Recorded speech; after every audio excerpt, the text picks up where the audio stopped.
Most people think war starts with a news alert on their phone, a breaking headline, a politician standing at a podium. But for the 5,000 sailors living inside a U.S. aircraft carrier somewhere in the middle of the ocean, weeks from the nearest shore, war doesn't start with a headline. It starts with a sound. And the moment that sound hits, everything on that ship changes in under 60 seconds. But before we get to that moment, you need to understand what life on a carrier looks like before it arrives. Because the contrast is what makes it so striking, and because the story of how a warship shifts from peacetime to full combat is one of the most extraordinary things that can happen anywhere on Earth. And almost nobody knows how it actually works.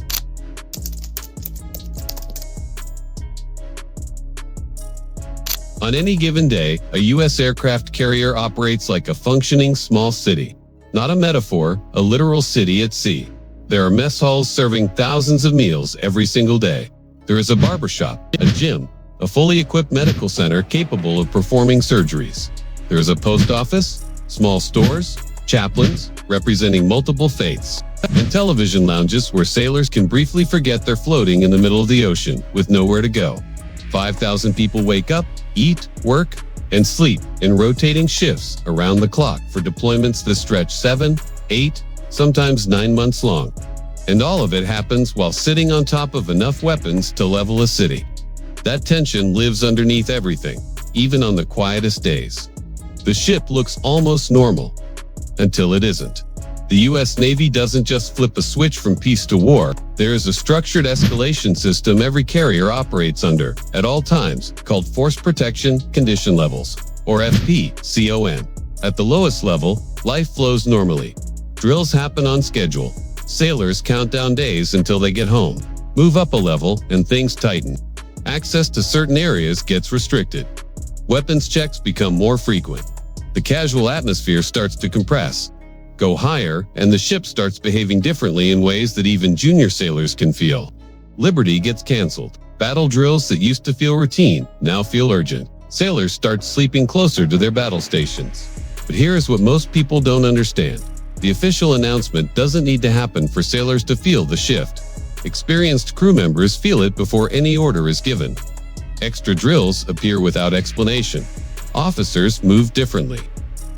Senior enlisted sailors start talking to the junior ones in a different tone. The mood changes. Nobody says anything officially, but a sailor who has deployed 3 times knows exactly what it means when the energy on the ship shifts like that. Something is coming. And the waiting, the knowing without being told, carries its own particular weight. Then the order comes. The captain receives what's called a flash message. The single highest priority communication in the entire U.S. military. It bypasses every normal channel. It goes directly and immediately to the commanding officer. Encrypted, urgent, demanding, immediate action. In those first moments, only a small circle of senior officers on the entire ship knows what it contains. The rest of the 5,000 have no idea. Life on the lower decks continues, exactly as it was minutes ago. Sailors are sleeping in their narrow racks. Others are in the mess hall. Someone is on the flight deck running maintenance. Someone else is reading a letter from home for the 3rd time. None of them know that the world just changed. Then comes the alarm. General quarters. 2 words that every person who has ever served on a U.S. Navy vessel will hear in their head for the rest of their lives. The alarm doesn't ease you in.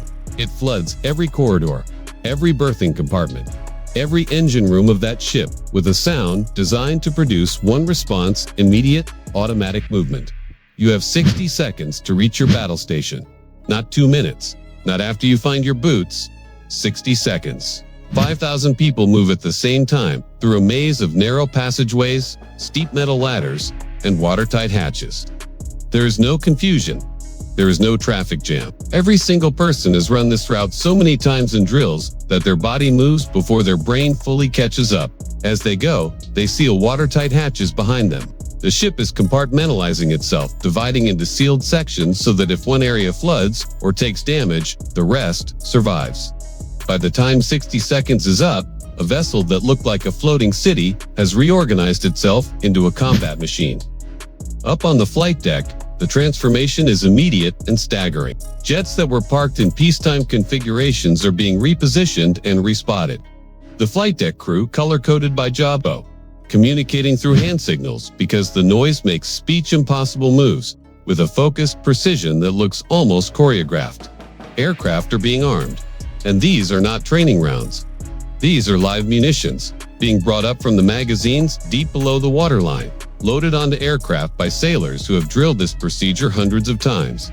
The weight of what's on those jets is different now. The faces of the people working around them are different. One mistake on a live-armed flight deck doesn't end a career. It ends lives. Below deck, the Combat Information Center, the brain of the carrier, shifts to full operational mode. Radar systems running passively are now fully active. Every aircraft contact in the surrounding airspace is being tracked and classified. Every surface contact within sensor range is being watched. The submarines traveling as part of the carrier strike group are receiving updated orders. The entire strike group, destroyers, cruisers, submarines, spanning hundreds of miles of open ocean, tightens its formation around the carrier. Every ship in that group now has updated rules of engagement. They know exactly what they're authorized to do and under what circumstances. The carrier is no longer just a ship. It is a weapons system with 5,000 people inside it. And then communications home go dark. This is the part that never makes it into the recruitment commercials. The sailor who was texting his girlfriend an hour ago has no way to reach her. The 22-year-old who calls his mother every Sunday when they're in range is now completely cut off. Email goes down. Phone calls go down. The connection to the world left behind simply disappears. Families at home find out one of two ways. They see it on the news and start doing the math, trying to figure out if their person's ship is near whatever is happening. Or they notice the silence. The messages stop, the calls stop, and the silence itself tells them everything they need to know. That silence can last days, sometimes weeks. And there is nothing to do with it except wait. Back on the ship, the captain comes over the intercom. Every sailor at every battle station stops what they're doing to listen. The captain's voice at that moment carries a weight that goes beyond information. He understands something that transcends tactics, that his tone is the emotional temperature of 5,000 people. Whatever he's personally carrying in that moment, he doesn't get to show it. His voice is steady, measured. He tells the crew what he can tell them.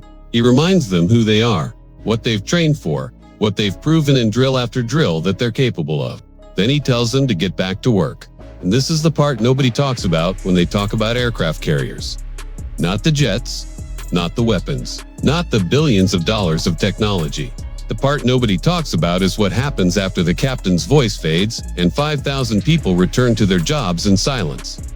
A 19-year-old from a small town who joined the Navy because it seemed like a way forward, who has never been in combat, whose mother has no idea what's happening right now, is at his battle station doing exactly what he was trained to do. Not because the fear left him, but because the training is louder than the fear.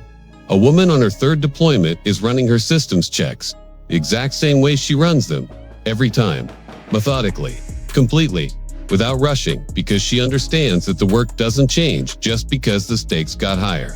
An officer with a wife and 2 kids back home is making decisions with a clarity that would surprise him, if he had time to reflect on it, because that's what years of preparation do to a person. They close the gap between knowing what to do and actually doing it. That is what a U.S. aircraft carrier actually is. Not the price tag, not the aircraft or the missiles or the nuclear reactors below the waterline. It is 5,000 people from every corner of one country, from every background imaginable, trained to the point where when the moment that nobody wants finally arrives, they don't freeze. They move, and somewhere in the world right now, on a ship in the middle of an ocean most of us will never see, they are ready.